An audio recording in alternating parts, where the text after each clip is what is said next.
ನಮಸ್ಕಾರ ಸ್ನೇಹಿತರೆ, ನಾವೀಗ ಸಿಂಗಾಪುರ್ ಫ್ಲೈಯರ್ ಅಲ್ಲಿ ಫ್ಲೈ ಮಾಡಕ್ ಹೋಗ್ತಾ ಇದೀರಿ. ಹೆಂಗಿರುತ್ತೆ ಏನು ಅಂತ ಒಳಗಡೆ ಹೋಗೋಣ. $40 ಕಟ್ಟಿ ಈಗ ಒಳಗಡೆ ಹೋಗ್ತಾ ಇದೀನಿ.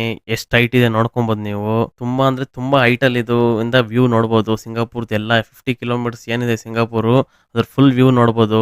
ಒಳಗಡೆ ನೋಡಿ ಸ್ನೇಹಿತರೆ ಹೆಂಗಿದೆ ಅಂತ. ಒಂದ್ ಸಪರೇಟ್ ನನಗೆ ಒಂದು ಕ್ಯಾಬಿನ್ ಕೊಟ್ಟಿದ್ದಾರೆ. ಯಾರು ಅಂದ್ರೆ ಯಾರು ಇಲ್ಲ ಜೊತೆಯಲ್ಲಿ. ಹಂಗೆ ಆ ವ್ಯೂ ಅನ್ನ ಎಂಜಾಯ್ ಮಾಡಕ್ಕೆ ಇನ್ನ ಪೀಸ್ಫುಲ್ ಆಗಿರುತ್ತೆ ಸ್ನೇಹಿತರೆ. ನನ್ಗೊಬ್ಬನಿಗೆ ಫುಲ್ ಕ್ಯಾಬಿನ್ ಮೂವ್ ಆಗ್ತಾ ಇದೆ ಇವಾಗ. ನೋಡಿ ಸ್ನೇಹಿತರೆ ವಿಜುವಲ್ಸ್ ಹೆಂಗಿದೆ ಏನು ಅಂತ. ನನಗಂತೂ ಸಕ್ಕತ್ತಾಗಿ ಇಷ್ಟ ಆಯ್ತು ಆಕ್ಚುಲಿ. $40 ಹೋದ್ರೂ ಪರವಾಗಿಲ್ಲ.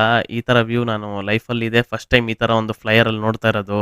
ವ್ಯೂ ಮಾತ್ರ ಅದ್ಭುತ ಆಗಿತ್ತು ಸ್ನೇಹಿತರೆ. 5 ಮಿನಿಟ್ಸ್ ಒಂದೊಂದು ಸ್ಟಾಪ್ ಇರುತ್ತೆ. ಟೋಟಲ್ ರೈಡ್ ಬಂದ್ಬಿಟ್ಟು 30 ಮಿನಿಟ್ಸ್ ಇರುತ್ತೆ ಸ್ನೇಹಿತರೆ. ಫುಲ್ ವ್ಯೂ ಎಂಜಾಯ್ ಮಾಡ್ಬೋದು. Solid like a rock, solid like a rock, solid like a rock,